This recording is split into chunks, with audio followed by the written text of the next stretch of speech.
મુખ્યમંત્રી ભૂપેન્દ્ર પટેલની સરકારના મંત્રીમંડળનું વિસ્તરણ થયું। ઘણા બધા નવા યુવા ચહેરાઓ છે કે જે લોકોને આ વખતે તક આપવામાં આવ્યો અને એમાં પણ હમણાં બનેલા ધારાસભ્ય એટલે કે સ્વરૂપજી ઠાકોર જે વાવના ધારાસભ્ય છે એમને પણ મંત્રી પદ આપવામાં આવ્યું છે।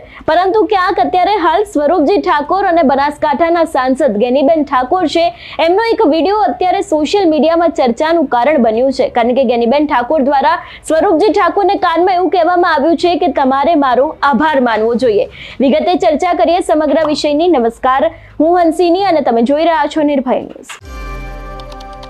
ગુજરાતમાં બનાસકાંઠાનું રાજકારણ એ પેચીદું રાજકારણ ગણાય છે। બનાસકાંઠાની અંદર આપણે જોતા આવ્યા છે કે છેલ્લા ઘણા સમયથી રાજકારણમાં ગરમાવો આવ્યો છે। એમાં પણ જે સમયે વાવ વિધાનસભાની પેટા ચૂંટણી હતી એ સમયે સ્વરૂપજી ઠાકોર છે એ ગુલાબસિંહ રાજપૂતને ટક્કર આપીને જીત્યા હતા, પરંતુ ક્યાંક અત્યારે હાલ સ્વરૂપજી ઠાકોરને મંત્રી પદમાં સ્થાન મળ્યું છે એ બાદ તેમનો અને ગેનીબેન ઠાકોરનો એક વિડીયો છે તે અત્યારે હાલ સોશિયલ મીડિયામાં ચર્ચાનું કારણ બન્યું છે। સ્વરૂપજી ઠાકોર મંત્રી બન્યા બાદ પહેલી વખત ભાભર પહોંચ્યા હતા, જ્યાં તેમનો સન્માન સમારોહ હતો, તેમનો સ્વાગત કાર્યક્રમ હતો। એ જ સમયે ગેનીબેન ઠાકોર પણ ત્યાં જોવા મળ્યા હતા અને એના જ કારણે ક્યાંક રાજકારણ ગરમાયું હતું। ગેનીબેન ઠાકોર છે તે સ્વરૂપજી ઠાકોરનું સ્વાગત કરતા હતા। એ સમયે ગેનીબેન ઠાકોરે સ્વરૂપજી ઠાકોરને કાનમાં એવું કહ્યું હતું કે તમારે મારો આભાર માનવો જોઈએ।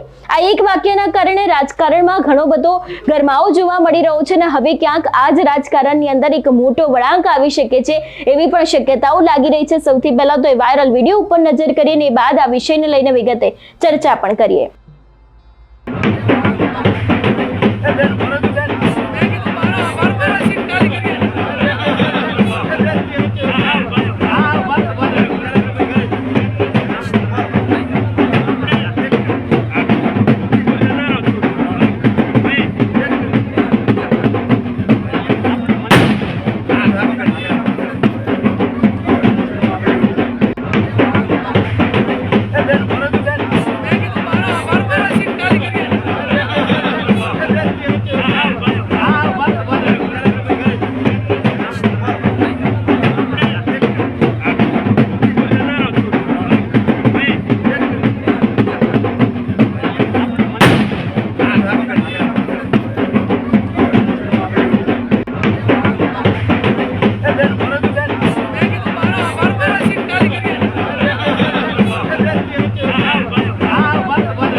જે રીતે ગેનીબેન ઠાકોરનું આ નિવેદન સામે આવ્યું છે, આ એક વિડીયો ક્લિપ છે તે અત્યારે હાલ સોશિયલ મીડિયામાં ચર્ચાનું કારણ બની છે, કારણ કે એક બાજુ બનાસકાંઠામાં છેલ્લા ઘણા સમયથી રાજકારણ ગરમાઈ રહ્યું છે, પક્ષપલટાનો મોસમ ચાલી રહ્યો છે, સ્થાનિક સ્વરાજની અને 2027 વિધાનસભાની ચૂંટણી આવી રહી છે, ત્યારે બનાસકાંઠા એકમાત્ર એવી સીટ જે લોકસભામાં કોંગ્રેસને મળી હતી કે જ્યાંના સાંસદ ગેનીબેન ઠાકોર બન્યા છે।